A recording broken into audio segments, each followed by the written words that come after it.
Welcome to Real Clear Radio Hour, brought to you by the Competitive Enterprise Institute. I'm your host, Bill Frezza. This week, we talk education reform. In the second half of our show, we'll speak with University of Francisco Marroquin professor of Spanish literature, Eric Graff, about why he had to flee the U.S. to find academic freedom. Up first, we're pleased to welcome back Jeff Sandefer, co-founder and middle school teacher at the Acton Academy. Jeff, welcome back to the show. Oh, thank you, Bill. It's great to be back. Jeff, we missed you at last year's Antigua Forum. I just heard you speak moments ago, and I said, I got to put the headphones on this guy. You're off to another great adventure.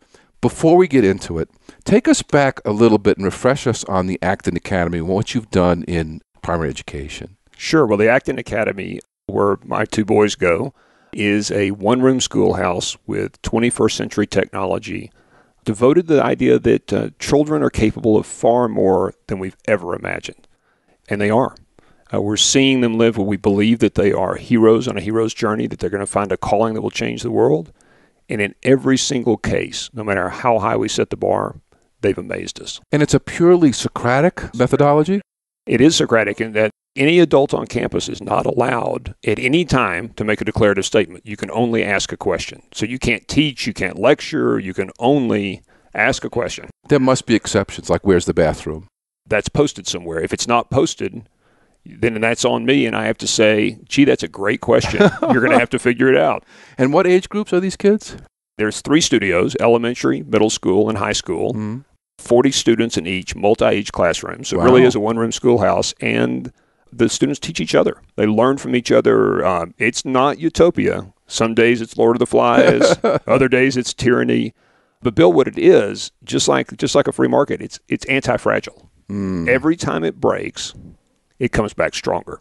So, Jeff, we talked about the Acton Academy in depth last time I had you on. I just learned about the Acton Children's Business Fair. What is it and when did it start? Well, it started 6 years ago, and our two boys, Charlie and Sam, came to us and said, we'd like to do a lemonade stand, but something different. We really want to come up with a business and have something to sell. And that sounded like a good idea. Give it a shot. Yeah, so we put out a handful of card tables, and they went around and rounded up their neighborhood friends, and we begged some neighbors to come over and buy from them. And it turned out, Bill, some of the businesses were surprisingly good. I mean, some were selling cupcakes, but others were, I remember, a marshmallow gun made out of tubes that sold well. And so it was a bunch of kids did this. A bunch of kids, yeah. So there were about 10 the first year. Okay. It was just a small and fun neighborhood thing. And we forgot about it. And then about 8 months later, we started getting phone calls. Well, when are you going to have the Children's Business Fair again?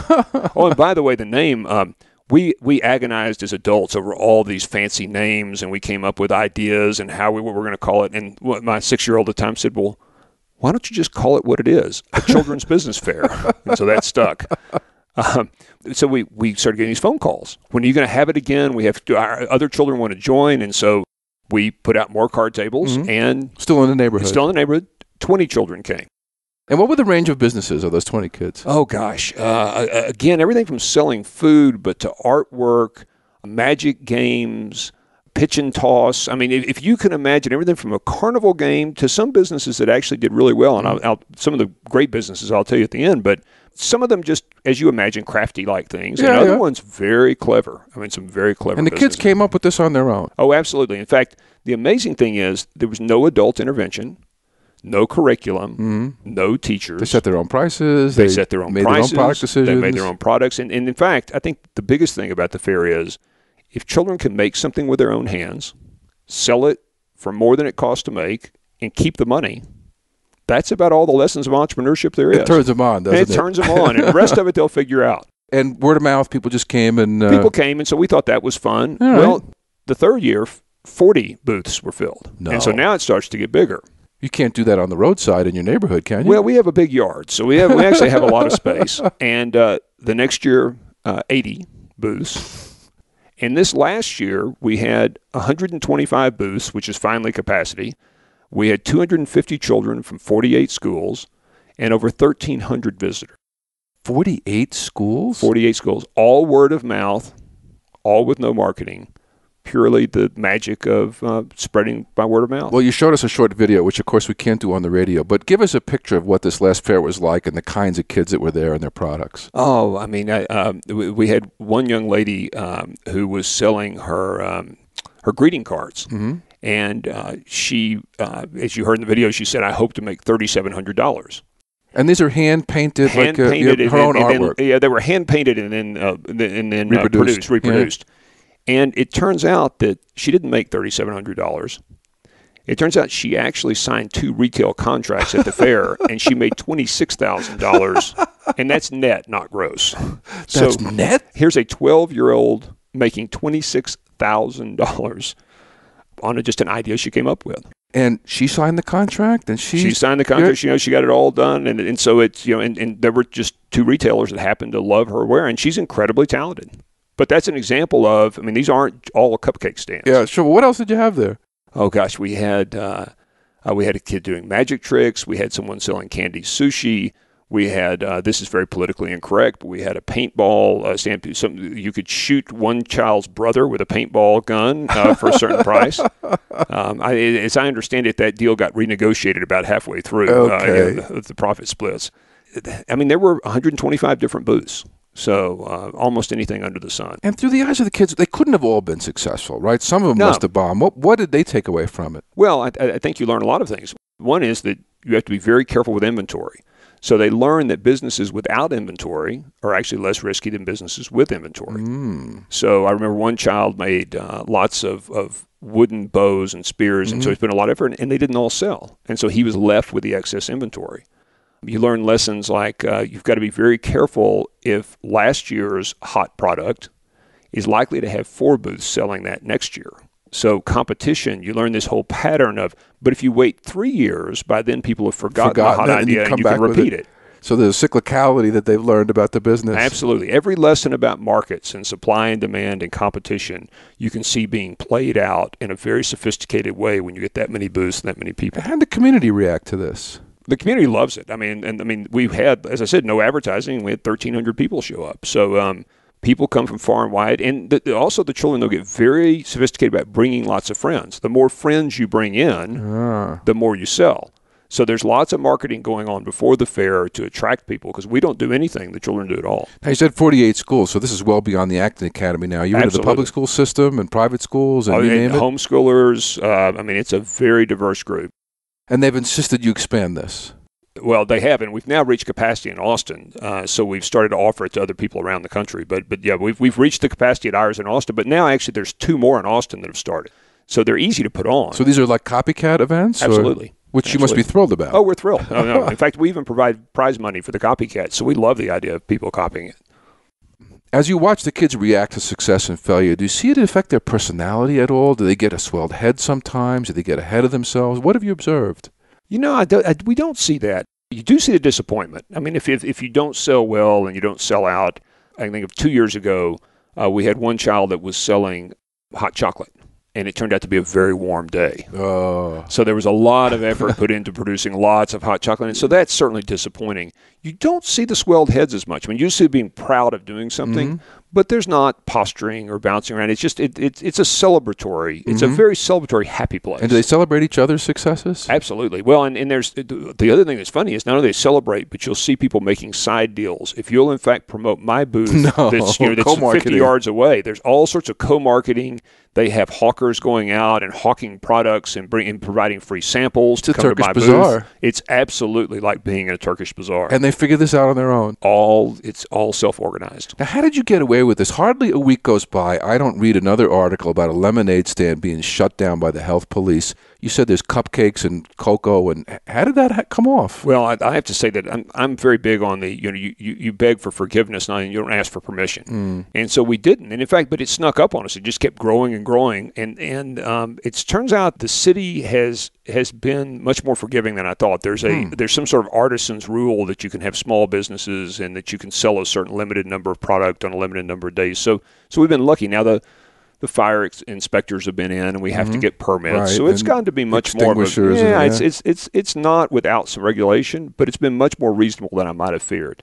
And you're getting ready to take this national with other groups? Well, we finally woke up and realized that there were other people that would like to do this. So we've put a website together and a kit, and we've offered prize money, and we've got 30 business fairs around the world signed up now. No. We expect at least 40 this year, and we're preparing for over 100 the next year. And again, all word of mouth. And what's the URL for people who might want to do one of these? It's launchcbf.org, or you can just Google Children's Business Fair, and it'll come up.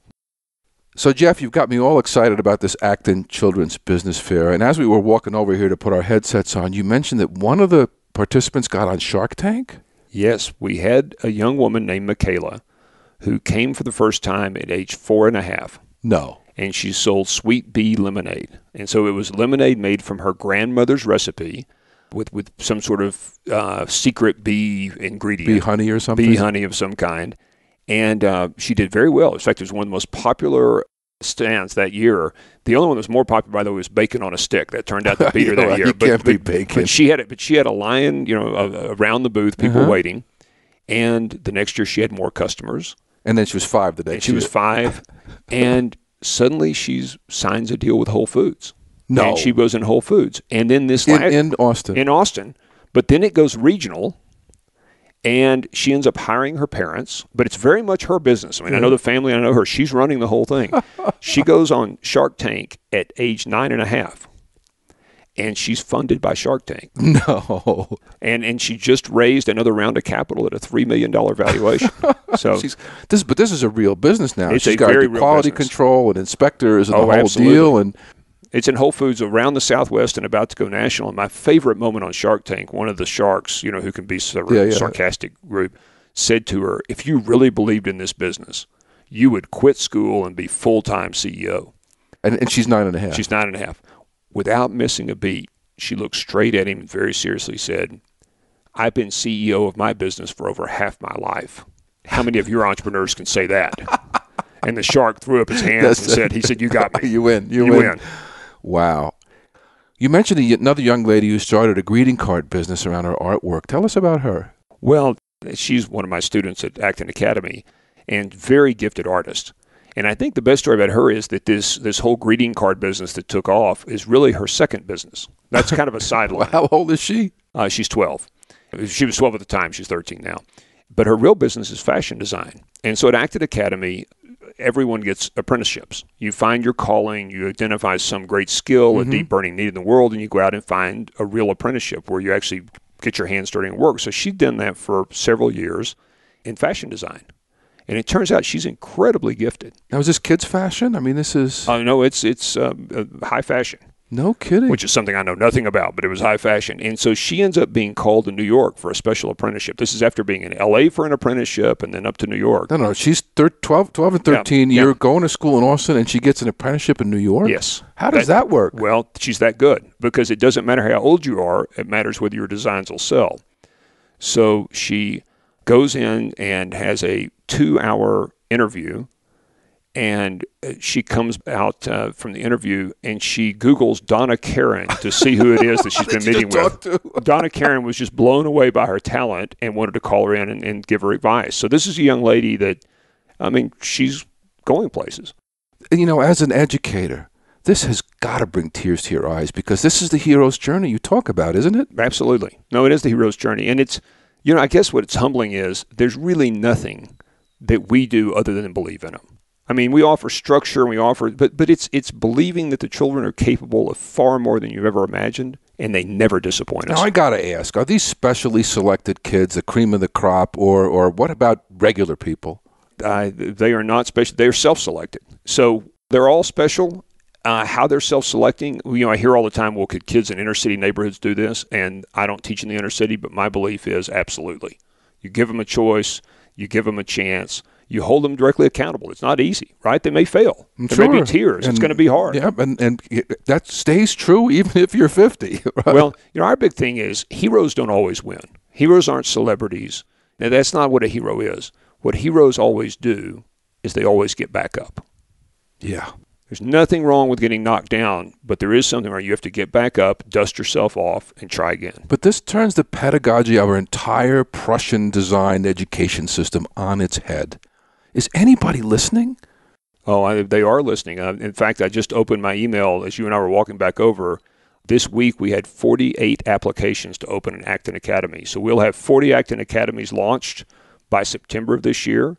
And we're getting somewhere between 5 and 7 applications every day to launch a school. So I think parents are fed up. I think parents want something more for their children. I think they believe they deserve a hero's journey and a calling and a chance to change the world. And we're seeing that spread, again, totally word of mouth. We're seeing it spread all across the world. What does it cost to launch an Acton Academy? It depends on how you launch it, but if you started in a church or a home like most of our parents do, you can launch one for less than $20,000. So the homeschooling movement must be grabbing onto this big time. I mean, really, you think about it. If you and I have a choice to homeschool or to start a school with a kit that'll grow on its own, it's really almost easier to have a community around. So this is a chance for whether you're a homeschooler or an entrepreneur that wants something more, to launch a school. And just like the Children's Business Fair, they start small and they grow and the community gets stronger. And then you see these young heroes emerge. In different states, aren't there a lot of regulatory hoops you got to jump through to start a school? Well, there aren't. It depends on the state. And we're really arming parent entrepreneurs. We're arming them to go out so we don't give advice on regulations. They have to go fight that battle. My hope is, though, this starts 1,000 little entrepreneurial schools that suddenly the regulators find they have to give in. This is the Uber approach. This is the Uber approach. It's the Uber approach. And it's the Uber approach in many ways because it's children teaching each other and learning from each other. And it's the mix of ages that makes such a big difference in making this work. The kids really do learn from their elder brothers and sisters. Absolutely. So, Jeff, I follow the college scene quite closely, and it's been very distressing as we're infantilizing our college students. We're making their worlds narrower and narrower, more and more rules. They're graduating with fewer and fewer marketable skills, and you're turning 12-year-olds into CEOs. What's going on? Well, the only business I'm going to be sure not to get into is the higher education market. Because you're seeing the collapse all around us. In fact, at a major university, I heard this week from someone inside, the number of students taking history has decreased 50% in the last 4 years. Wow. Now, they're still taking history, but they're doing it online. Oh. And so this school has added more history professors, of course, while the number of students has dropped in half. But Bill, what that says, if you're running a college, think about if you lose your freshman and sophomore classes. Right, the feeder classes. Your feeder classes, but that's 150% of your margins because you lose money on your junior and senior classes. The freshman, sophomore, you can put them in a TA. You have 400 students. You don't have to pay the TA anything.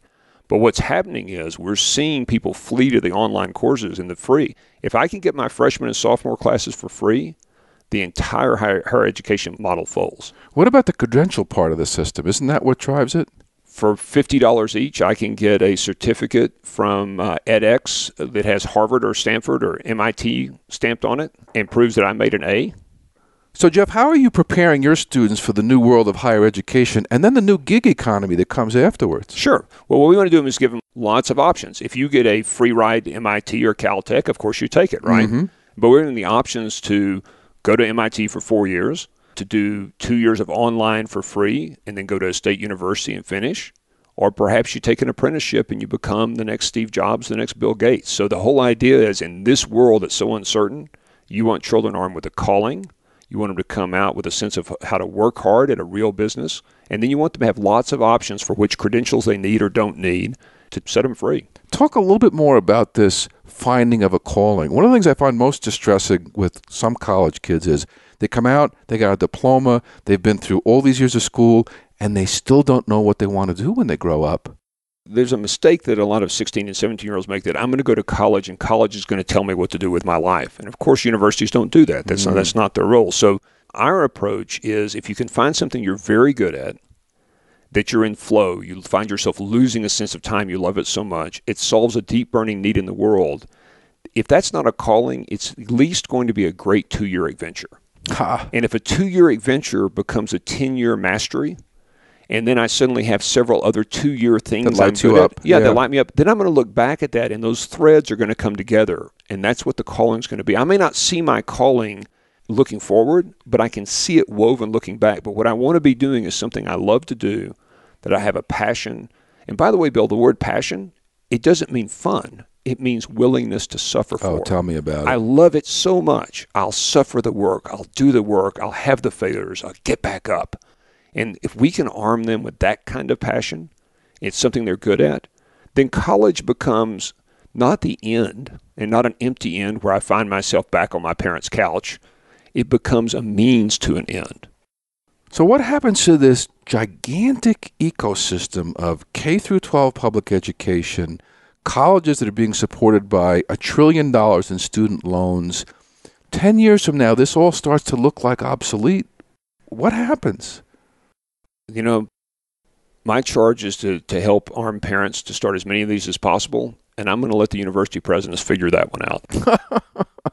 Okay. Rather than reform, I love disruption. I'm going to stay on the positive disruption side, and higher ed can sort itself out. Jeff, let's wrap up by talking about your hero's quest. You made your bones in the energy business and a lot of money along the way. You've decided to become an education entrepreneur. You've launched this Acton Academy, which has taken off like a rocket. You've got these business fairs now that are teaching 12-year-olds to be CEOs. Where's your journey heading? Bill, I have no idea where my journey's heading. And, you know, if you look in retrospect, it all sounds like a well-planned, well-oiled machine, and it wasn't that. In fact, Acton Academy was started by my wife for our 2 boys, and I really worked for her. It's been a series of experiments, and we do more of those that work. And if it doesn't work, we stop doing it, and you have hope in the future. And so it's not some, you know, a calling's not a plan. A calling is a series of adventures and experiments, and you do them, and you try hard, and you get back up. And so it's not a plan. And I don't know if we'll start 40 more Acton Academies or 1,000 more. That's really in God's hands. That's not in my hands. We just get up every day and try as hard as we can. You know, I work a lot with MIT students, and nothing distresses me more than to see them go off to Goldman Sachs or Booz Allen. How do we get them to head where you went?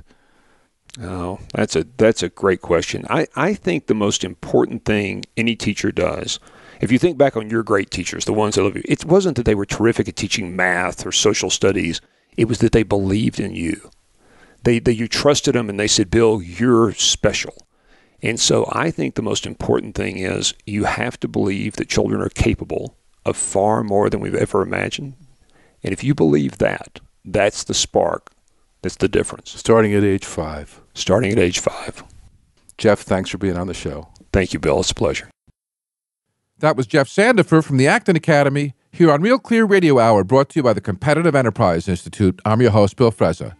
Real Clear Radio Hour is a not-for-profit, donor-supported program. To make sure you don't miss any of our shows, stop by realclearradio.org and sign up for updates. And if you'd like to support more programming like this, please hit the donate button or contact us to become a corporate supporter. Real Clear Radio Hour is a partnership with Real Clear Politics, which the New York Times has called an invaluable tool for anyone interested in politics or public affairs. Ahead, we'll speak with Professor of Spanish Literature Eric Graff about why he had to flee the U.S. to find academic freedom. Stay tuned.